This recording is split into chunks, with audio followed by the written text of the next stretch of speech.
जी, तो चर्चा की शुरुआत करते हैं। और डॉक्टर खिलनानी, अगर हम 2 साल में ये समझने की कोशिश करें कि जब ये कोविड आया और अब ये सफर जहां से शुरू हुआ और अब हम कहां खड़े हैं। संजीव, हम लोग जब शुरू में ये जब कोरोना वायरस आया था तो हमें इतना इसका ज्ञान नहीं था। कोरोना वायरस हमेशा रहा है, कोरोना 1, 2, उसमें बहुत सारे डेथ्स भी हुई थी, लेकिन ये था नोवल कोरोना वायरस जो कि WHO ने उसको अनाउंस भी किया था। फिर हम जैसे कोरोना आया उसमें फर्स्ट वेव में जो हमने सीखा कि इसका कैसे इलाज करते हैं, धीरे धीरे हमें पता चला कि स्टेरॉइड्स यूज़ कर सकते हैं, कुछ दवाइयाँ नई रेमडेसिविर जैसी आ रही थी, हैप्पी हाइपोक्सिया देखा हमने कि ऑक्सीजन कम होती रहती थी, तो हमने सीखा कि चलो सीख गए हम उसका इलाज करना। बहुत सारी मौतें भी हुई, थोड़ा सा हम रिलैक्स हो गए थे। और उसके बाद क्विकली बताऊं तो जब डेल्टा वेव आई जी, उन्होंने that took us by shock, not surprise, by shock. तबाही मच गई कि लोग आ गए, उनकी डेथ हो गई। तब तक वैक्सीनेशन इतना नहीं हुआ था। वैक्सीनेशन हेल्थ केयर वर्कर्स का, एल्डरली का शुरू हो गया था, अब 10-15% का वैक्सीनेशन था। तो डेल्टा के दौरान जो हमने देखा कि हम जो मरीज़ हमारे पास आ रहे थे उनको सब दवाइयों के बावजूद भी हम नहीं बचा पा रहे थे। तो हमें लगा कि ये जो म्यूटेशंस जो है ना, ये हमें बहुत तंग कर रहे हैं। और जब डेल्टा गया तो हमें लगा कि ठीक है, अब हम ज़रा कंफर्ट जोन में आ गए हैं, दिवाली पे हमें थोड़ा करना पड़ेगा तो सब कुछ ठीक चलेगा। अब मैं क्विकली उस पे आता हूँ कि जैसे ही हम नवंबर में आए, 24 नवंबर को साउथ अफ्रीका से, मैं ओमिक्रॉन पे आता हूँ सीधा ही। तो ओमिक्रॉन, उन्होंने कहा कि ओमिक्रॉन वायरस आ गया है। 26 नवंबर को WHO ने कहा कि it is a variant of concern. Concern का मतलब ये होता है कि ये वायरस बीमारी कर सकता है, ये बीमारी ट्रांसमिशन कर सकता है, ये बीमारी सीवियर कर सकता है, साथ में ये वैक्सीनेशन को भी इवेट कर सकता है, क्योंकि तब तक वैक्सीनेशन दुनिया में काफ़ी हो चुका था। फिर हमें पता चला कि दिसंबर में करीब 52%, थर्ड वीक ऑफ दिसंबर में इंडिया में 52% ओमिक्रॉन थे। उसके जनवरी के तीसरे हफ्ते तक करीब 75-80% ओमिक्रॉन थे, और अब जो है वो 95% से ज़्यादा ओमिक्रॉन है।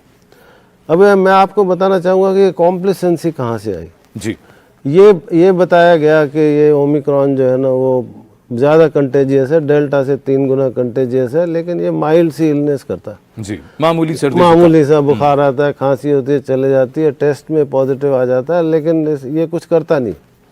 लेकिन साउथ अफ्रीका से जहाँ से शुरू हुआ था, वहाँ से जब डेटा आए कि जो इमरजेंसी में लोग आए उसमें से 17% लोगों को ऑक्सीजन की ज़रूरत पड़ी, 31% रेस्पिरेटरी फेलियर में थे, और 2.7% डाइड। इसका मतलब ये है कि ओमिक्रॉन ऐसा नहीं है कि इनॉक्यूअस है, ये मतलब ये लिथैलिटी कम है, लेकिन जो ससेप्टेबल पॉपुलेशन है, जो मैं फिर से नहीं कहूँगा, एल्डरली, किडनी डिजीज, डायबिटीज़, इन सब में ये बीमारी कर सकता है। ये भी तय है कि ये 10 गुना कम निमोनिया करता है as compare to the delta virus. लेकिन ये हमारा ये व्यक्तिगत ज्ञान है कि ये थ्रोम्बोसिस करता है।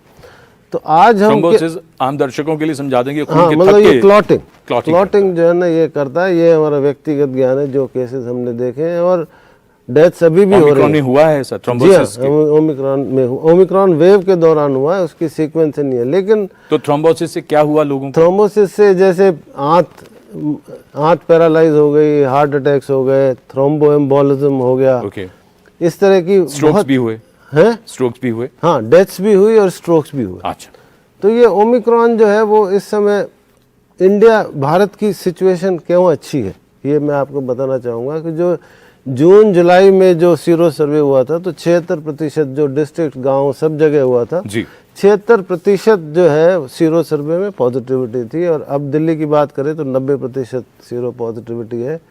साथ में वैक्सीनेशन जो भारत में हुआ है वो तो एक लैंडमार्क है, कीर्तिमान है। मैं कहूँगा कि आज 176 करोड़ वैक्सीनेशन हो चुके हैं। मेजॉरिटी 95% एडल्ट्स को एटलीस्ट एक वैक्सीनेशन लग चुका है। 1.3 करोड़ 1.7 करोड़ बच्चों में भी 15 से 18 में। तो ये वैक्सीनेशन और जो इन्फेक्शन, नेचुरल इन्फेक्शन हुआ जो कि सीरो सर्वे से विदित हुआ, ये बेस्ट प्रोटेक्शन देता है। तो मैं बस समराइज कर रहा हूँ कि ठीक। ये नहीं सोचना चाहिए कि हमें ओमिक्रॉन माइल्ड है इसलिए बचे। वो सच है कि माइल्ड है, ज़्यादा कंटेजियस है, लेकिन हमारी जो इम्यूनिटी थी जो कि वैक्सीनेशन से मिली और प्रीवियस इन्फेक्शन से मिली, उस वजह से भारत बचा है। और आज जो हम स्कूल खोल रहे हैं और सब कुछ ये हो रहा है, वो इस वजह से उसका सबसे बड़ा जो क्रेडिट है वो है वैक्सीनेशन को। लेकिन जैसे आपने शुरू में कहा कि हमें कॉम्प्लेसेंट अभी भी नहीं होना चाहिए। वेरिएंट्स का खतरा अभी भी है, ओमिक्रॉन के भी कई प्रकार हैं। अगर हम दूसरे देशों के, अमेरिका के उससे सोचे कि जब पिछली साल उन्होंने मास्क मैंडेट हटा दिया था तो वो किस कगार पे पहुंचे। 4 दिन पहले 2500 डेथ्स हुई थी पर डे अमेरिका में। उनसे सीखना चाहिए। धन्यवाद। ये ऐसा है कि ये सच है कि ओमिक्रॉन ज़्यादा कंटेजियस है। डेल्टा अल्फा से 2-3 गुना ज़्यादा कंटेजियस था और जो ओमिक्रॉन है वो डेल्टा से 3 गुना ज़्यादा कंटेजियस है। और ये भी रिपोर्ट्स हैं कि जो फोमाइट्स, जो कुर्सी टेबल, उससे जो ट्रांसमिशन हम सोचते थे कि बहुत कम होता है, ऐसा लगता है कि ओमिक्रॉन से थोड़ा सा उसका प्रमाण भी है कि उसके द्वारा भी फैलता है कि आपके घर में कोई सामान आ गया, उसमें ओमिक्रॉन था, आपको लग गया। लेकिन ये है कि बचाव के तो वही तरीके हैं जो सोशल डिस्टेंसिंग, हैंड वॉशिंग और मास्क, 3 ही है।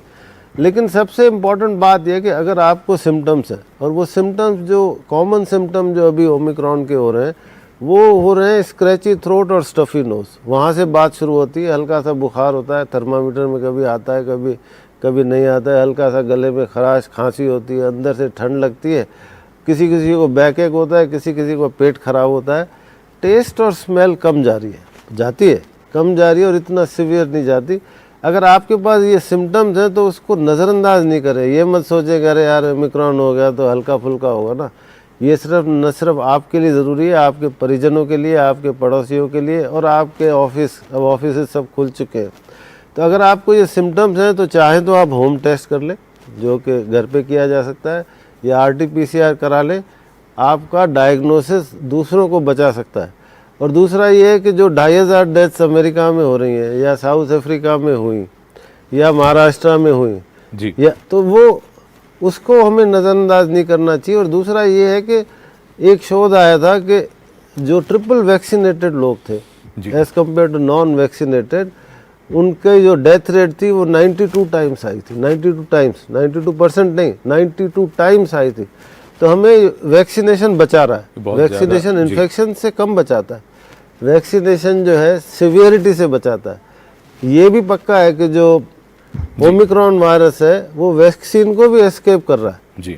प्रोटेक्शन मिलता है, डेल्टा से बेटर प्रोटेक्शन था क्योंकि डेल्टा वायरस के दौरान ये बनी है। ओमिक्रॉन से प्रोटेक्शन कम है, लेकिन सिवियरिटी से प्रोटेक्शन है हमारे पास।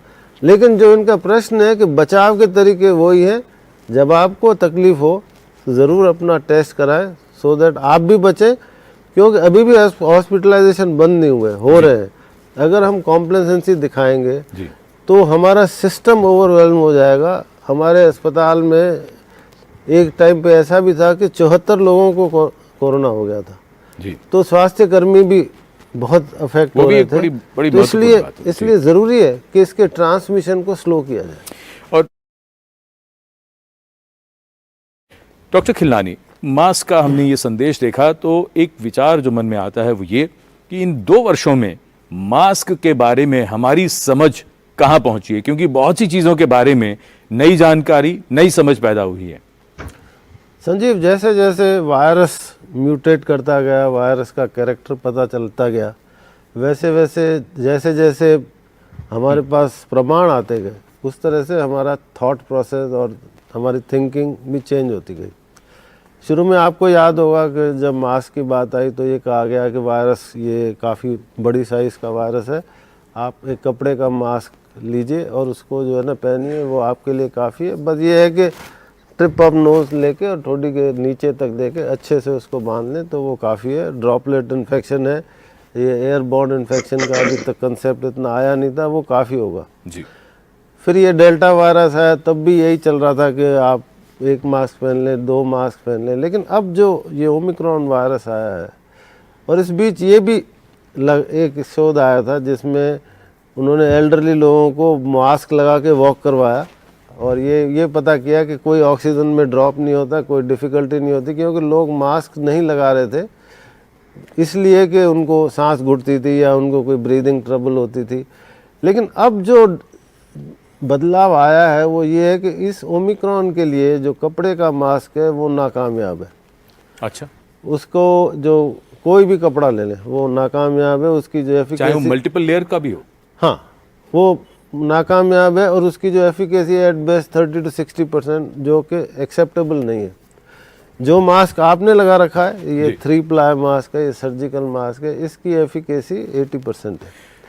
डॉक्टर खिलानी, तो यही मैं बता रहा था कि जो श्री संजीव ने पहन रखा है, ये 3 प्लाई सर्जिकल मास्क है जी। इसकी एफिकेसी इस समय जो ओमिक्रॉन वायरस के लिए 80% है।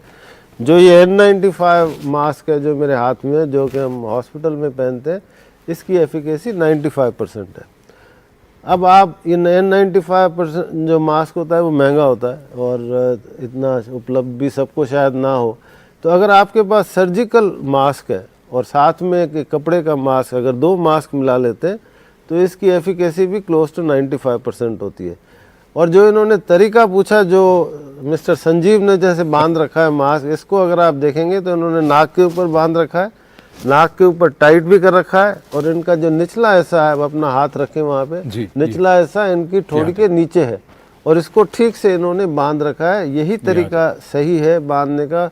अगर आप मार्केट में जाएंगे तो लोगों ने ठुड्डी पे बांध रखा होता है, गर्दन पे रखा होता है, उनको ब्रीदिंग जब बात करना शुरू करते हैं तो नीचे कर देते हैं उस मास्क को।